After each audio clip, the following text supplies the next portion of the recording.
ভাবুন তো, একটি সাধারণ বোর্ড গেম খেলছে সবাই। প্রথমে সবকিছু স্বাভাবিক মনে হচ্ছে, কিন্তু একবার খেলা শুরু করার পর আর বের হওয়ার কোনো পথ নেই। প্রতিটি ডাইস রোলের সঙ্গে সঙ্গে জেগে ওঠে নতুন নতুন ভয়ঙ্কর আত্মা, আর ভোর হওয়ার আগেই যদি খেলাটি শেষ করতে না পারেন তাহলে আপনার মৃত্যু নিশ্চিত।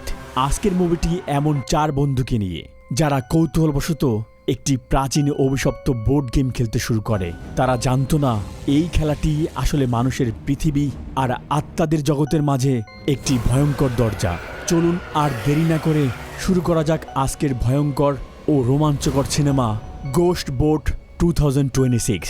মুভিটির শুরুতে 1955 সালের একটি দৃশ্য দেখানো হয়। একটি গোপন কক্ষে লুকিয়ে থাকা এক নবীন সন্ন্যাসীকে একটি অদৃশ্য সত্তা খুঁজে বের করে প্রাণে মেরে ফেলার হুমকি দেয়। ছেলেটির হাতে ছিল এক রহস্যময় ডাইস।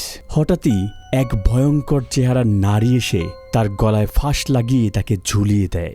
যন্ত্রণায় ছটফট করতে করতে ছেলেটি সেই নারীকে মা বলে ডাকতে থাকে, কিন্তু নারীটি শান্ত গলায় শুধু বলে, আর একটু সহ্য করো। কিছুক্ষণ পরেই ছেলেটির মৃত্যু হয়।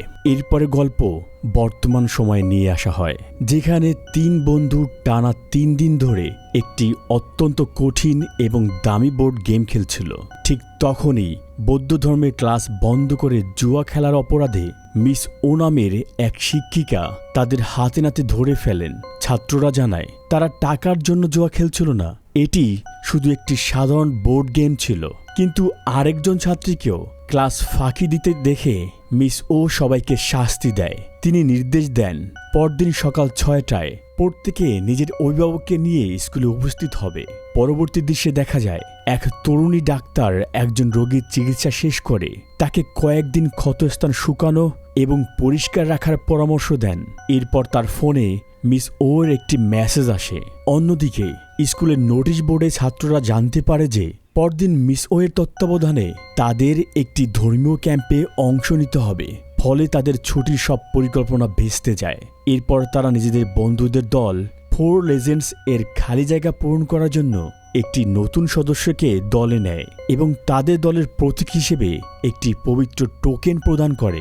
পরের দৃশ্যে বেন তার বড় বোনকে অনুরোধ করে যেন পরদিন সন্ধ্যায় তাকে মন্দির থেকে নিয়ে যায়, কারণ তাদের সেখানে মেডিটেশনের জন্য পাঠানো হবে। জুয়া খেলার জন্য বোন যখন তাকে বকাঝকা করে তখন বিরক্ত হয়ে বেন বলে, মায়ের মতো আমাকে এত বেশি নিয়ন্ত্রণ করার চেষ্টা করো না। এদিকে বাকি 2 বন্ধু দ্রুত গতিতে মোটরসাইকেল চালিয়ে যাচ্ছিল। পুলিশ তাদের থামিয়ে তল্লাশি চালায় এবং মোটর বাইকের চাবি জব্দ করে। একজন পুলিশ অফিসার সতর্ক করে বলে, জর্ডের ভাই আগেই জেলে আছে, তুমি যদি এভাবে চলতে থাকো তোমার পরিণতিও তার মতো হবে। তাদের জরিমানা দিয়ে থানায় এসে চাবি নিতে বলা হয়। একজন নতুন পুলিশ সার্জেন্ট জিজ্ঞেস করেন, ছেলেটির সঙ্গে এত কঠিন ব্যবহার করার দরকার কি? তখন সিনিয়র অফিসার জানান, এই এলাকায় জর্ডের খুব খারাপ সুনাম রয়েছে, সবাই তাকে কার্টার জর্ড নামে চেনে। এরপর একটি ফ্ল্যাশব্যাকে দেখা যায় একদিন স্কুলে জর্ড একজনকে ছুরিকাঘাত করেছিল এবং সেই একই পুলিশ অফিসার তাকে গ্রেপ্তার করেছিলেন। পরের দৃশ্যে মিস ও শাস্তিস্বরূপ 4 জন ছাত্রকে একটি মন্দিরে নিয়ে আসেন। সেখানে তাদের মেডিটেশন করতে বলেন। তিনি সবাইকে সোজা হয়ে বসে ধ্যান করার নির্দেশ দেন এবং বলেন নিজেদের ভুল স্বীকার না করা পর্যন্ত তাদের সেখানেই বসে থাকতে হবে। তখন একজন ছাত্র পায়ে ক্রাম করার অজুহাত দেয়, কিন্তু মিস ও তাকে ধ্যান চালিয়ে যেতে বলেন। এরপর তাদের মন্দিরের টয়লেট ঘষে মেজে পরিষ্কার করতে বলা হয়। সেটি শেষ হলে মন্দিরের আঙ্গিনায় পরিষ্কার করতে বলা হয়। কিন্তু গাছ থেকে একের পর এক পাতা পড়তে দেখে টন প্রধান ভিক্ষুককে জিজ্ঞেস করে, আপনাদের কাছে কি কোনো করাত আছে? সবাই অবাক হয়ে কারণ জানতে চাইলে সে বলে, গাছটি যদি কেটে ফেলা যায় তাহলে আর পাতা পড়বে না, আর আমাদেরও এত পরিষ্কার করতে হবে না। নিজের চালাকিপূর্ণ মন্তব্যের জন্য সে সঙ্গে সঙ্গে ক্ষমা চেয়ে নেয়। কাজ শেষ হওয়ার পর ক্লান্ত ছাত্ররা নিজেদের ভবিষ্যৎ নিয়ে মজা করতে থাকে। তারা বেনের বোনের অপেক্ষা করছিল। সন্ধ্যা 6টার মধ্যে তার এসে যাওয়ার কথা ছিল, কিন্তু তখন প্রায় 7টা বাজতে চলছিল। তবু তার কোনো খোঁজ নেই। টনের উদ্বিগ্ন মুখ দেখে জর্জ তাকে ভয় পেতে নিষেধ করে। তখন টন মন্দিরটির একটি ভয়ঙ্কর কিংবদন্তির কথা বলতে শুরু করে। টনের গল্প শুনে সবাই কিছুটা অস্বস্তিতে পড়ে যায়। সে জানায় বহু বছর আগে এই মন্দিরে এক মা মানসিক ভারসাম্য হারিয়ে নিজের নবীন সন্ন্যাসী ছেলেকে গলায় ফাঁস দিয়ে হত্যা করেছিল। এরপর থেকেই মানুষের বিশ্বাস আজও গভীর রাতে সেই ছোট্ট সন্ন্যাসীর কান্নার শব্দ মন্দির জুড়ে প্রতিধ্বনিত হয়। ঠিক তখনই তাদের সহপাঠী পিকাই হঠাৎ এসে সবাইকে চমকে দেয়। সে জানায় একটু আগে সে মন্দিরের ভেতরে কোনো এক অদ্ভুত জিনিসকে দ্রুত দৌড়ে যেতে দেখেছিল, তাই সেটা কি ছিল তা দেখার জন্য সে ভিতরে গিয়েছিল। এমন সময় আবারও একটি রহস্যময় শব্দ শোনা যায়। পিকাই কোনো দ্বিধা না করেই আবার শব্দের উৎস খুঁজতে চলে যায়। টন ভয়ে তাকে অনুসরণ করতে চায় না। সে আতঙ্কিত কণ্ঠে বলে, পিকাই তো গত বছর এক সড়ক দুর্ঘটনায় মারা গিয়েছে এবং এটা সবাই জানে। কিন্তু জট এইসব ভূতের গল্পকে সম্পূর্ণ বাজে কথা বলে উড়িয়ে দেয়।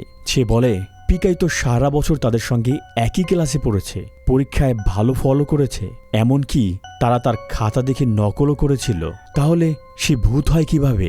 এমন সময় পিকাই ফিরে এসে সবাইকে ভেতরে সাহায্য করার জন্য ডাকে। তারা সবাই মন্দিরের ভেতরে প্রবেশ করে। টন বারবার সেখান থেকে চলে যেতে চাইছিল, কিন্তু বাকিরা প্রবল কৌতূহলের কারণে থেকে যাওয়ার সিদ্ধান্ত নেয়। মন্দিরের ভেতরে পিকাই একটি লুকানো প্রাচীন কাঠের বক্স বের করে আনে।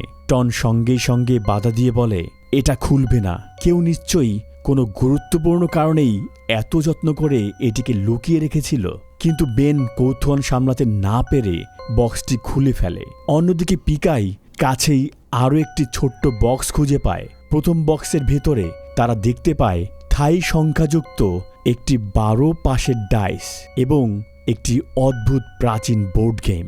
হঠাৎ কোনো মানুষের স্পর্শ ছাড়াই বোর্ডটি নিচ থেকেই খুলে যায়। এই অলৌকিক দৃশ্য দেখে সবাই বিস্মিত হয়ে যায়। ঠিক তখনই বেনের হাত থেকে ডাইসটি নিচে পড়ে যায়, আর সঙ্গে সঙ্গেই তারা অবাক হয়ে দেখে বোর্ডের গুটি নিচ থেকেই ডাইসে ওঠা সংখ্যার সমান ঘর সামনে এগিয়ে গেল। জর্জ আবার ডাইস ছুঁড়ে দেখে এবারও একই ঘটনা ঘটে। বোর্ডের গুটি কোনো মানুষের হাত ছাড়াই নিচ থেকেই এগিয়ে যায়, কিন্তু তৃতীয়বার জর্জ ডাইস ছোড়ার পর গুটি আর নড়ে না। এরপর টন ডাইস ছোড়া মাত্র গুটিটি আবার নিচ থেকে এগিয়ে যায়। তখন তারা বুঝতে পারে এই রহস্যময় বোর্ড গেমটি নিজেই বুঝতে পারে কার পালা চলছে। যেহেতু বোর্ডের 4টি আলাদা পথ রয়েছে, তাই এটি খেলতে 4 জন খেলোয়াড় প্রয়োজন। তারা পিকাইকে খেলায় যোগ দিতে বলেন। পিকাই ডাইস ছোড়ার সঙ্গে সঙ্গেই বোর্ডের গুটি আবারও নিচ থেকে এগিয়ে যায়, কিন্তু এবার আরও ভয়ঙ্কর একটি ঘটনা ঘটে। ডাইসের উপরে থাকা সব সংখ্যাই হঠাৎ অদৃশ্য হয়ে যায়। এরপর বোর্ডের ভেতর থেকে ধীরে ধীরে একটা ছোট্ট স্কল বেরিয়ে আসে। বেন সেটি খুলে পড়তে শুরু করে। স্কলে লেখা ছিল, প্রথম অভিশাপ জেগে উঠেছে, সতর্ক হও। 1 পা বিশিষ্ট এক ভয়ঙ্কর সত্তা সামনে পেছনে লাফিয়ে চলবে এবং তার শিকারকে নির্মমভাবে ছিঁড়ে খাবে। স্কলটি পড়া শেষ হওয়ার সঙ্গে সঙ্গেই সেটি নিজে থেকেই আগুন ধরে পুরো ছাই হয়ে যায়। হঠাৎ পুরো মন্দিরের সব মোমবাতি একসঙ্গে জ্বলে ওঠে।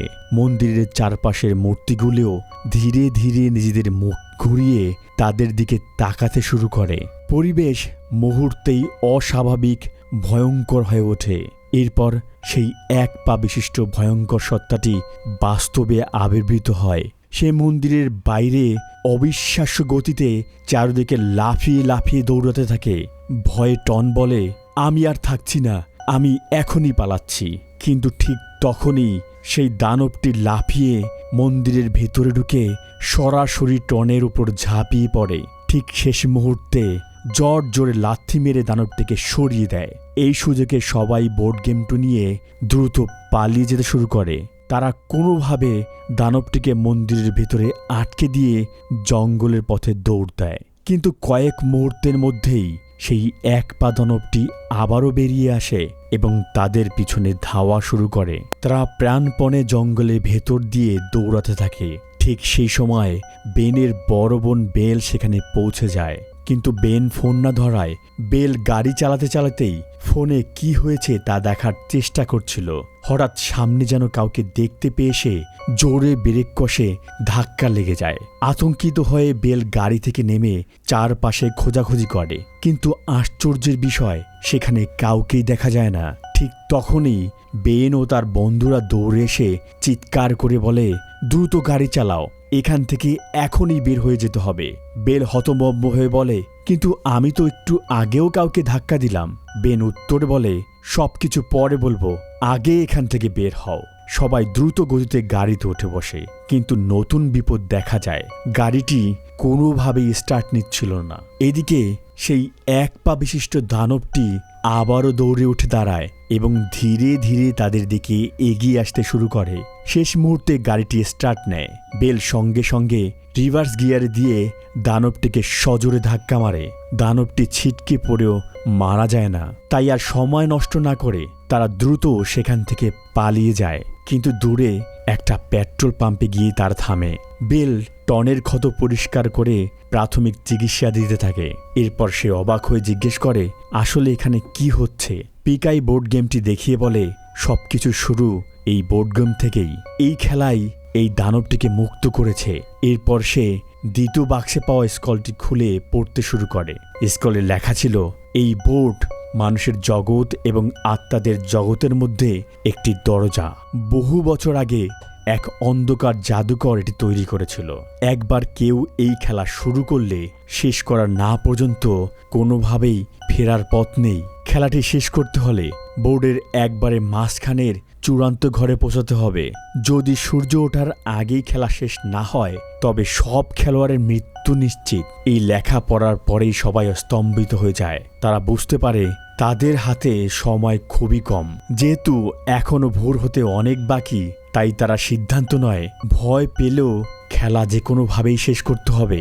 বোনের বোন বেল সবাইকে নিজের বাড়িতে নিয়ে যায়। সে জানায় তাদের মা বিভিন্ন ধরনের তাবিজ সংগ্রহ করে রেখেছিলেন, যেগুলো নাকি অশুভ আত্মার হাত থেকে মানুষকে রক্ষা করতে পারে। পিকাই অবশ্য এসব তাবিজের কার্যকারিতা নিয়ে সন্দেহ প্রকাশ করে। সে বলে, যদি এগুলো সত্যিই কাজ করত তাহলে মন্দিরের মতো পবিত্র জায়গায় সেই দানব কখনো ঢুকতে পারত না। কিন্তু টন বিশ্বাস করে সঠিকভাবে ব্যবহার করলে তাবিজগুলো তাদেরকে রক্ষা করতে পারবে। তারা বাড়ির ভিতরে এক সুরক্ষামূলক আচার সম্পন্ন করে এবং তাবিজগুলোকে নিজেদের কাছে রাখে। এদিকে বেন তার বোনের কাছের আগের ব্যবহারের জন্য ক্ষমা চায়। বেলু তাকে ক্ষমা করে দেয়। কিছুক্ষণ তারা সবাই স্বাভাবিক জীবনে ফিরে যাওয়ার স্বপ্ন নিয়ে কথা বলে, যাতে ভয়ের পরিবেশটা কিছুটা হালকা হয়। কিন্তু তারা জানে এই শান্তি খুব বেশিক্ষণ স্থায়ী হবে না। অবশেষে তারা আবার বোর্ড গেমটি খেলতে শুরু করে।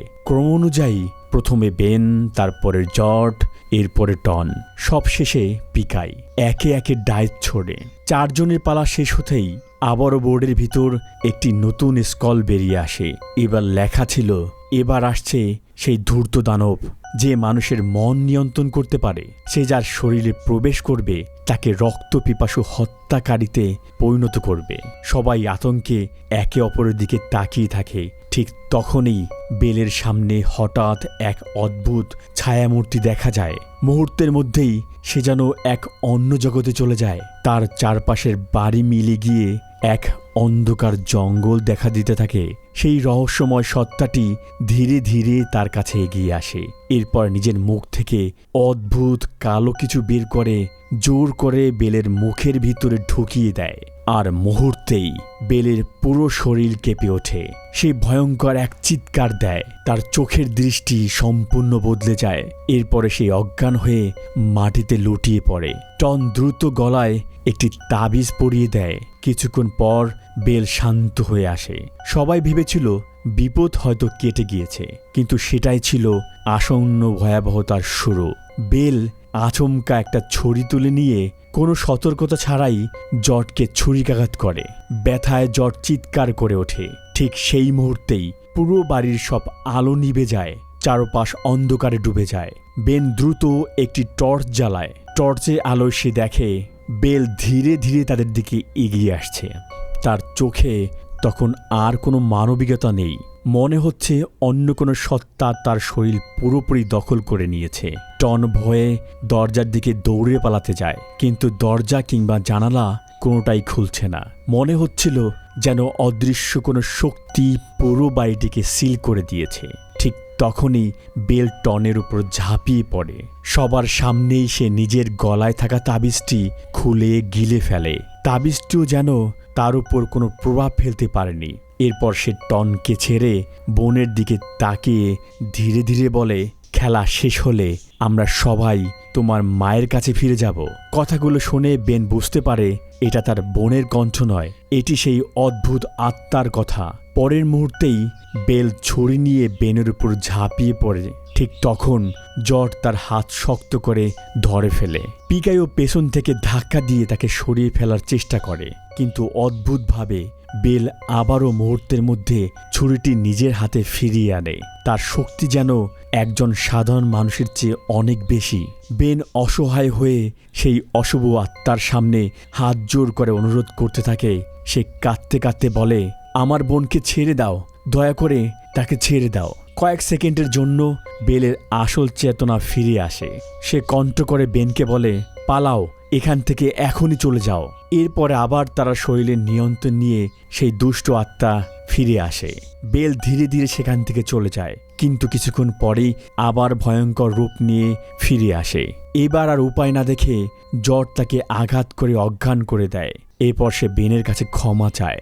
বন্ধুরা মিলে বেলকে শক্ত করে বেঁধে ফেলে যাতে সে আর কাউকে আক্রমণ করতে না পারে। পিকাই সবাইকে বলে, এখন বেলকে বাঁচানোর একটাই উপায় আছে, এই অভিশপ্ত খেলাটি শেষ করতে হবে। টন আতঙ্কিত হয়ে জিজ্ঞেস করে, আমরা কি সত্যি আবার খেলা খেলব? পিকাই শান্ত গলায় উত্তর দেয়, খেলা শেষ না করলে ভোর হওয়ার আগেই আমরা সবাই মারা যাব। টন ভয়ে বলে, তাহলে সকাল পর্যন্ত অপেক্ষা করি না কেন? কিন্তু বেন মাথা নাড়ে। সে বলে, আমার বোনের অবস্থা দেখে আমি আর এক মুহূর্ত অপেক্ষা করতে পারবো না। অবশেষে চারজনে সিদ্ধান্ত নেয়, যাই হোক খেলা শেষ করতেই হবে। টন নিজেকে সাহস দেওয়ার জন্য বলে, আমরা 4 লেজেন্ড, আমরা পারবো।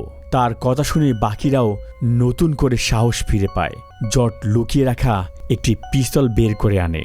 এটি তার ভাই পুলিশের হাতে ধরা পড়ার আগেই লুকিয়ে রেখেছিল। অন্যদিকে বেন বোর্ডের নিয়ম ব্যাখ্যা করে। সে জানায়, প্রতিটি রাউন্ডের শেষে একটি নতুন কার্ড বের হবে। সেই কার্ডে পরবর্তী আত্মা বা দানব সম্পর্কে সতর্কতা লেখা থাকে। ডাইসের উপর থেকে সংখ্যাগুলো 1 ঘন্টার জন্য অদৃশ্য হয়ে যাওয়ার অর্থ হল পরবর্তী 1 ঘন্টা তাদের সেই আত্মার আক্রমণ থেকে বেঁচে থাকতে হবে।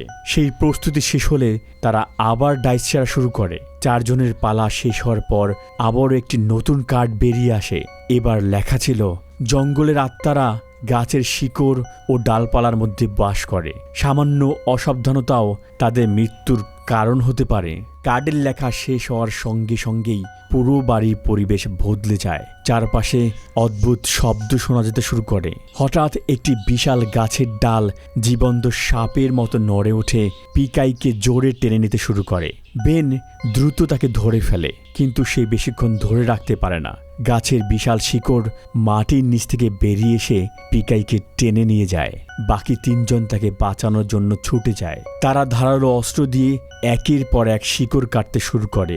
অনেক কষ্ট করে পিকাইকে মুক্ত করে, কিন্তু ঠিক তখনই সেই শিকড়গুলো আবার জীবন্ত হয়ে ওঠে এবং পিকাইকে জড়িয়ে ধরে। একই সঙ্গে জর্জকে অনেক দূরে ছুঁড়ে ফেলে। সবকিছু এত দ্রুত ঘটে যেতে শুরু করে, টন ভয়ে পালিয়ে যায়। জর্জ একাই লড়াই চালিয়ে যাওয়ার চেষ্টা করে, কিন্তু সেই দানবীয় শিকড়ের শক্তির সামনে সে অসহায় হয়ে পড়ে। ঠিক যখন জর্জও আটকা পড়তে যাচ্ছিল, টন আবার ফিরে আসে। তার হাতে ছিল এক গ্যাস সিলিন্ডার। সে সিলিন্ডারের আগুন ব্যবহার করে শিকড়গুলোর দিকে আগুন ছুড়ে দেয়। আগুন লাগতেই শিকড়গুলো পিছু হটতে শুরু করে।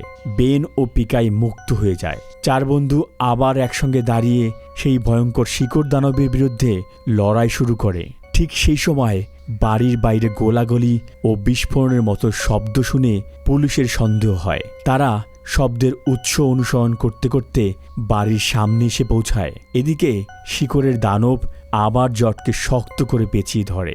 বেন আগুন ব্যবহার করে সেটিকে পুড়িয়ে দেওয়ার চেষ্টা করে, কিন্তু আশ্চর্যজনকভাবে আগুনের বদলে অস্ত্র থেকে জ্বালানি ফুয়েল বের হতে থাকে। সেই সুযোগে দানবটি জটকে ছেড়ে পিকাইয়ের দিকে ঝাঁপিয়ে পড়ে। পিকাই সাহস করে সরাসরি তার গায়ে আগুন লাগিয়ে দেয়। মুহূর্তের মধ্যেই আগুনে পুড়িয়ে সেই শিকড় দানব সম্পূর্ণ ছাই হয়ে যায়। পরের দৃশ্যে বেল পুলিশের কাছে গিয়ে অভিযোগ করে তার ছোট ভাই বেন ও তার বন্ধুরা নাকি তাকে লুট করার চেষ্টা করছে এবং তার উপর হামলা চালিয়েছে। অন্যদিকে 4 বন্ধু লুকিয়ে থেকে সবকিছু দেখছিল। পিকাই দ্রুত বোট ও ডাইস নিজের কাছে নিয়ে নেয় যাতে পুলিশ সেগুলো দেখতে না পায়। আহত অবস্থায় বেল পুলিশকে মিথ্যা বয়ান দেয়। তার ছোট ভাই ও তার বন্ধুরা নাকি তার উপর আক্রমণ করছে। পুলিশও তার কথা বিশ্বাস করে।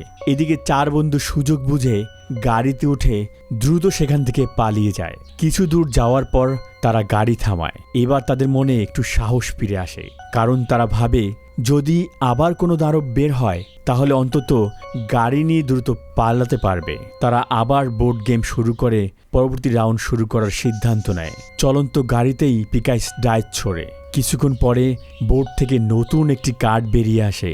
কার্ডে লেখা ছিল, এবার আসছে আকাশের শিকারী। সে মধ্যরাতে আকাশে উড়ে বেড়ায় এবং উপর থেকে তার শিকারকে আক্রমণ করে। কার্ডের লেখা শেষ হওয়ার সঙ্গে সঙ্গেই চারপাশের পরিবেশ বদলে যায়। হঠাৎ অসংখ্য পাখি চারদিক থেকে উড়তে শুরু করে। পরের মুহূর্তেই সেই উড়ন্ত দানব আকাশ থেকে নেমে সরাসরি তাদের গাড়ির উপর আক্রমণ চালায়।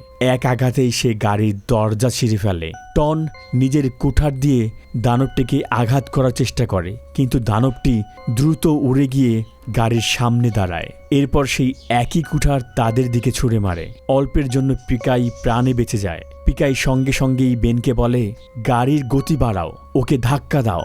বেন গাড়ির গতি বাড়িয়ে দানবটির দিকে ছুটে যায়, কিন্তু ঠিক শেষ মুহূর্তেই দানবটি উপরে উড়ে যায়। পরের মুহূর্তেই সেটি গাড়ির ছাদের উপর এসে পড়ে। জর্জ আর দেরি না করে পিস্তল বের করে গুলি চালায়। দানবটি কিছুটা পিছিয়ে গেলেও থামে না। এদিকে সামনে একটি অত্যন্ত বিপজ্জনক বাঘ চলে আসে। বেন গাড়ির নিয়ন্ত্রণ হারিয়ে ফেলে। প্রচণ্ড গতিতে গাড়িটি রাস্তা থেকে ছিটকে পড়ে দুর্ঘটনার শিকার হয়। এই দুর্ঘটনা দেখে পিকাইয়ের 1 বছর আগের নিজের সড়ক দুর্ঘটনার স্মৃতি ফিরে আসে। কিছুক্ষণ সে মানসিকভাবে ভেঙে পড়লেও শেষ মুহূর্তে নিজেকে সামলে নেয়। অবিশ্বাস্যভাবে 4 জনই বেঁচে যায়। তারা বুঝতে পারে এখন তারা বোর্ড গেমের একেবারে শেষ পর্যায়ে চলে এসেছে। পিকাই হিসাব করে বলে, যদি তারা পরের টার্নের আগেই তারা 6-এর বেশি স্কোর করতে পারে তাহলে আর নতুন কোনো আত্মা দানব আসবে না। কিন্তু যদি তারা ব্যর্থ হয় তাহলে আরেকটি নতুন দানবের মুখোমুখি হতে হবে। আর এবার তাদের হাতে নেই কোনো বাড়তি গুলি, অস্ত্র বা প্রস্তুতি। পরিস্থিতি অত্যন্ত সংকটজনক হয়ে উঠেছে। ঠিক তখনই পুলিশের গাড়ি সেখানে এসে পৌঁছায়। পুলিশ 4 জনকে অস্ত্র ফেলে দিয়ে উপরে হাত তোলার নির্দেশ দেয়। একজন অফিসার বেনকে বলে, তোমার হাতে যা আছে মাটিতে ফেলে দাও, নইলে গুলি করব। বেনের হাতে তখন ছিল সেই অভিশপ্ত ডাইস। অসহায় হয়ে সেই ডাইসটিকে মাটিতে ফেলে দেয়। ডাইস ঘুরতে ঘুরতে থেমে যায়। সংখ্যা আসে 4। ঠিক সেই মুহূর্তে তাদের খেলার পরিবর্তে চালও সম্পন্ন হয়ে যায়। কিন্তু পুলিশ এসবের বিষয়ে কিছুই বুঝতে পারে না। তারা 4 জনকে গ্রেপ্তার করে থানায় নিয়ে যায়। এরপর তাদের সবাইকে লকআপে বন্দি করে রাখা হয়। লকআপে বসে জর্জ হতাশ হয়ে নিজের ভাগ্যকে দোষ দিতে থাকে। সে বলে, আমরা যদি ভূত আর এই অতিপ্রাকৃত ঘটনাগুলোকে কথা বলি, পুলিশ আমাদের পাগল কিংবা মাদকাসক্ত ভাববে। কেউ আমাদের বিশ্বাস করবে না। এরপর একটি ফ্ল্যাশব্যাকে জর্জের অতীত দেখানো হয়। তার ভাই জেলে বন্দী ছিল। একদিন দেখা করতে গিয়ে ভাই রাগে আহ্বান করে এবং ইচ্ছে করে তাকে উত্তেজিত করতে থাকে। ধস্তাধস্তির এক পর্যায়ে দুর্ঘটনাবশত জর্জের হাতের ছুরির আঘাতে তার ভাই আহত হয়ে পড়ে। সেই ঘটনার পর থেকেই সবাই জর্জকে একজন অপরাধী হিসেবেই দেখতে শুরু করে। বর্তমানে ফিরে এসে জর্জ ভাঙা কণ্ঠে বলে, কেউ কখনো বিশ্বাস করেনি। হয়তো আমার চেহারা কিংবা আমার ভাইয়ের অপরাধী পরিচয়ের কারণেই সবাই ধরে নিয়েছে আমিও খারাপ মানুষ। কখনো কখনো আমিও ভাবতে শুরু করি হয়তো সত্যি আমি খারাপ। বন্ধুরা তাকে সান্ত্বনা দেয়। তারা বলে, আমরা তোমাকে খুব ভালো করে চিনি, তুমি কোনো অপরাধ করনি। এরপর বেন বন্ধুদের কাছে ক্ষমা চায়। সে বলে, আমার জন্যই তোমরা সবাই এমন বিপদে পড়েছ। পিকাইও মাথা নিচু করে নিজের ভুল স্বীকার করে। সে জানায় সে আগে থেকেই বুঝছিল বোর্ড গেমটি অতি প্রাকৃত কিছু হতে পারে, তবুও সে কাউকে সাবধান করেনি, কারণ তার মনের ভিতরে একটি গোপন আশা ছিল। সে বিশ্বাস করতে চেয়েছিল যদি সত্যিই আত্মাদের জগৎ থাকে তাহলে হয়তো সে আবারও মৃত বাবা মায়ের সঙ্গে দেখা করতে পারবে। একথা শুনে সবাই বুঝতে পারে এতদিন ধরে পিকাই কতটা একাকিত্ব নিয়ে বেঁচেছিল। ঠিক তখনই থানায় বেনের বোন বেল এসে পৌঁছায়, কিন্তু সে এখনও সেই অশুভ আত্মার নিয়ন্ত্রণে ছিল। সুযোগ পেয়ে আত্মাটি গোপনে বেনকে হুমকি দেয়, চুপচাপ আমার সঙ্গে চলে এসো, না হলে আমি এই মেয়েটার শরীর ধ্বংস করে দেব, ওর গলা কেটে ফেলব। বন্ধুরা বেনকে যেতে বাধা দেয়, কিন্তু নিজের বোনকে বাঁচানোর জন্য বেন স্বেচ্ছায় তার সঙ্গে চলে যেতে রাজি হয়। এদিকে বাকি 3 বন্ধু লকআপেই আটকা পড়ে থাকে। সব আশা প্রায় শেষ হয়ে গিয়েছে। ঠিক তখন টন হঠাৎ মনে করে বোর্ডটি পুলিশের টেবিলে থাকলেও ডাইসটি এখনও তার কাছেই রয়েছে। তখন তারা সিদ্ধান্ত নেয় বোর্ড ছাড়াই খেলা শেষ করার চেষ্টা করবে। তারা হিসেব করে দেখে মোট 34টি ঘরের মধ্যে তারা ইতিমধ্যে 24টি অতিক্রম করেছে। এখন জিততে হলে তাদের কমপক্ষে 11 বা তার বেশি স্কোর করতে হবে। প্রথমে জর্জ ডাইস ছোড়ে। ঠিক সেই মুহূর্তে থানার টেবিলে রাখা বোর্ডটি নিজে থেকেই কাঁপতে শুরু করে। একজন পুলিশ অফিসার ঘটনাটি দেখে অফিসার পাওকে জানায়, কিন্তু পাও বিষয়টি চোখের ভুল বলে উড়িয়ে দেয়। জর্ডের ডাইসেও আসে 5। এটি তাদের জয়ের জন্য যথেষ্ট নয়। এরপর টনের পালা আসে। তার অবস্থাও আরও খারাপ হয়। তাদের এখনও অসম্ভব বড় একটি স্কোর দরকার। এদিকে আবারও বোর্ডটিকে নড়তে দেখে, কিন্তু অফিসার পাও বিরক্ত হয়ে বলে, তোমার ড্রাগ টেস্ট করানো দরকার, এসব আজগুবি চিন্তা মাথা থেকে বের করে ফেলো। এরপর পিকাইয়ের পালা আসে। এবার জিততে তার মাত্র 3 দরকার। সবাই শ্বাসরুদ্ধ হয়ে তাকিয়ে থাকে। পিকাই ডাইস ছোড়ে, ডাইসে আসে 2। সবাই হতাশ হয়ে পড়ে। ঠিক সেই মুহূর্তে অফিসার পাও নিজেও নিজের চোখে বোর্ডটিকে নড়তে দেখেন। তিনি এগিয়ে গিয়ে বোর্ডটি স্পর্শ করতেই হঠাৎ বোর্ডের ভিতর থেকে একটি নতুন কার্ড বেরিয়ে আসে। ভয়ে তিনি কার্ডটি হাত থেকে ফেলে দেন। ঠিক তখনই থানার রেডিওতে এক অদ্ভুত ভাষণ ভেসে আসে। কবর থেকে উঠে আসা এক মস্তকহীন যোদ্ধা তোমাদের মাঝে অন্তহীন আতঙ্ক ছড়াবে। তার তলোয়ারের আঘাতে সামনে যাই আসবে তাই ধ্বংস হয়ে যাবে। ঘটনাটি শেষ হতেই পুরো পুলিশ স্টেশনের সব আলো নিভে যায়। চারদিক নেমে আসে কালো অন্ধকার। একজন পুলিশ অফিসার অস্ত্র তাক করে চিৎকার করে ওঠে, কে ওখানে? বেরিয়ে আসো, নইলে গুলি করব। কিন্তু পরের মুহূর্তেই অন্ধকার থেকে একটি বিশাল ছায়া বেরিয়ে আসে। ছায়াটিকে দেখে অফিসারের মুখে ভাষা হারিয়ে যায়। পুলিশ একের পর এক গুলি চালায়, কিন্তু গুলি কোনো প্রভাবেই পড়ে না। অন্যদিকে পুলিশ বেল ও বেনকে ছেড়ে দেওয়ার পর বেল হঠাৎ ফিসফিস করে বেনকে বলে, লুকিয়ে পড়ো, যত তাড়াতাড়ি পারো লুকিয়ে পড়ো। তারপরেই সেই অশুভ আত্মার কণ্ঠ 1 থেকে 10 পর্যন্ত গোনা শুরু করে। পুলিশ স্টেশনের সব আলো নিভে যাওয়ার পর চারদিকে নেমে আসে মৃত্যুর মতো নীরবতা। অন্ধকার ভেদ করে সামনে এসে দাঁড়ায় সেই মস্তকহীন যোদ্ধা। তার এক হাতে বিশাল এক তলোয়ার আর অন্য হাতে নিজের কাটা মাথা। চারপাশ যেন মৃত্যুর শিথিল উপস্থিতি ছড়িয়ে পড়ে। 1-2টি করে একের পর এক গুলি, কিন্তু কোনো গুলি দানবটির গায়ে কোনো প্রভাব ফেলতে পারে না। এখন অফিসার পাও অবশেষে বুঝতে পারে লকআপে আটকানো 4 কিশোর যা বলেছিল সবই সত্যি। ভূত সত্যি এখানে আছে। সে দ্রুত তার সহকর্মী সুভারকে লকআপের চাবি নিয়ে নিচে গিয়ে বাচ্চাগুলোকে মুক্ত করার নির্দেশ দেয়, কিন্তু ভয়ে কেউ নিজের জায়গা থেকে নড়তে পারছিল না। ঠিক তখনই সেই দানব আবার আক্রমণ করে। সবাই প্রাণে বাঁচতে দৌড় দেয়। অন্যদিকে বেন তখন একটি ঘরের বিছানার নিচে লুকিয়েছিল। বেল তাকে খুঁজতে খুঁজতে ঘরের ভিতর ঢোকে।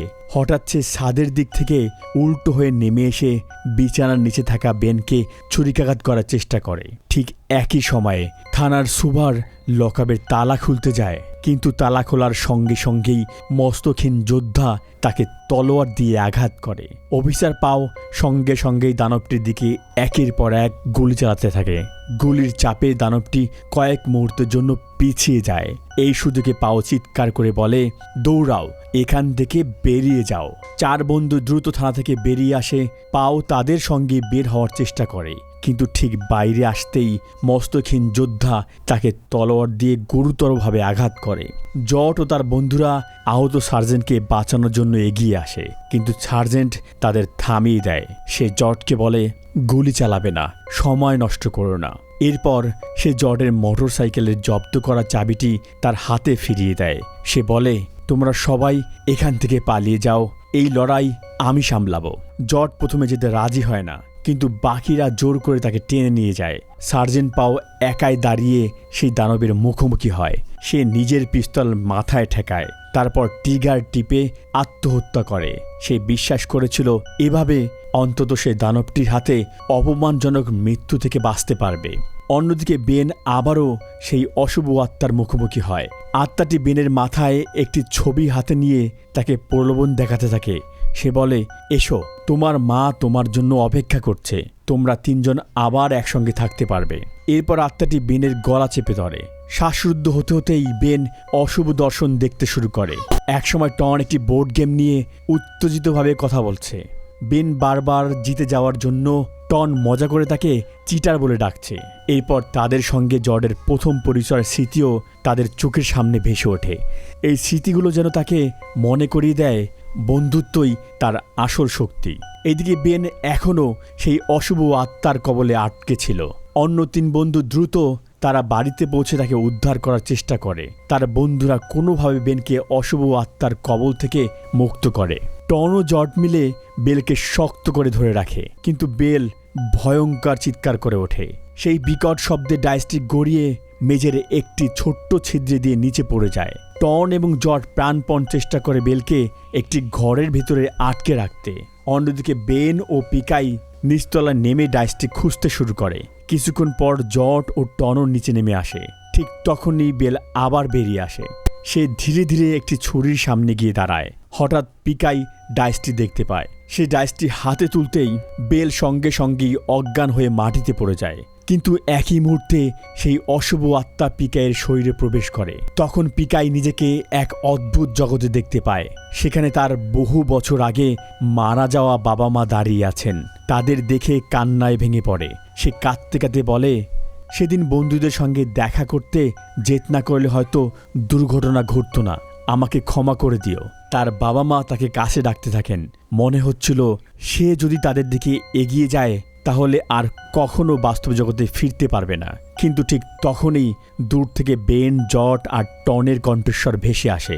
তারা বারবার পিকাইকে ডাকতে থাকে। বন্ধুদের সেই ডাকে ধীরে ধীরে তার চেতনা ফিরে আসে। পিকাই বুঝতে পারে এরা তার সত্যিকারের বাবা মা নয়, এরা আসলে সেই অশুভ আত্মার তৈরি একটি বিভ্রম। সঙ্গে সঙ্গে সে সাহস সঞ্চয় করে আত্মাটির চোখে আঘাত করে। পরের মুহূর্তেই বিভ্রম কেটে যায়। পিকাই বাস্তবে ফিরে আসে। সে চিৎকার করে বেনকে বলে, ডাইসটা ছুঁড়ে দাও এখনই। অশুভ আত্মাটি আবারও বেলের শরীরে প্রবেশ করে। সে বেনকে হুমকি দিয়ে বলে, আমি চিরদিনের জন্য তোমার বোনের শরীর দখল করে নেব। বেল ছুরি নিয়ে বেনের দিকে এগিয়ে আসে। অশুভ আত্মাটি এবার বেনের মনে সন্দেহ ঠেকানোর চেষ্টা করে। সে বলে, তোমার বোন তোমাকে ঘৃণা করে। বেন শান্ত কিন্তু দৃঢ়কণ্ঠে উত্তর দেয়, সে আমাকে কতটা ঘৃণা করে আমি জানি না, কিন্তু আমি আমার বোনকে কতটা ভালোবাসি সেটা আমি খুব ভালো করে জানি। এরপর সে আত্মাটিকে শেষবারের মতো সতর্ক করে দেয়, আমার পরিবারের কাছ থেকে দূরে থাকো। এই কথা বলেই বেন শেষবারের মতো ডাইস ছুড়ে দেয়। ডাইস ঘুরতে ঘুরতে থেমে যায়। সংখ্যা আসে 2। এটাই ছিল তাদের জয়ের জন্য প্রয়োজনীয় শেষ স্কোর। ঠিক সেই মুহূর্তে ঘড়িতে সকাল 6টা বাজে। খেলার সময় শেষ হয়ে যায়। 4 বন্ধু সফলভাবে বোর্ড গেমটি সম্পূর্ণ করতে সক্ষম হয়। এর সঙ্গে সঙ্গেই সব অশুভ আত্মা ও দানব অদৃশ্য হয়ে যায়। বেলের শরীর থেকে সেই অশুভ আত্মা বেরিয়ে যায়। সে সম্পূর্ণ স্বাভাবিক অবস্থায় ফিরে আসে। সবাই স্বস্তির নিঃশ্বাস ফেলে। এরপর তারা সেই অসমাপ্ত বোর্ড গেমটিকে আগুনে পুড়িয়ে ধ্বংস করে দেয়। যাতে ভবিষ্যতে আর কেউ এই অভিশাপের গেম খেলতে না পারে। সবশেষে 4 বন্ধু আনুষ্ঠানিকভাবে পিকাইকে 4 লেজেন্ডস দলের সদস্য হিসেবে স্বাগত জানায়। বন্ধুরা, ভিডিওটি ভালো লাগলে অবশ্যই লাইক কমেন্ট করে জানাবেন, আর আপনি আমাদের চ্যানেলে নতুন হলে চ্যানেলটি সাবস্ক্রাইব করতে ভুলবেন না। দেখা হবে নতুন কোনো ভিডিওতে। সে পর্যন্ত ভালো থাকুন, সুস্থ থাকুন।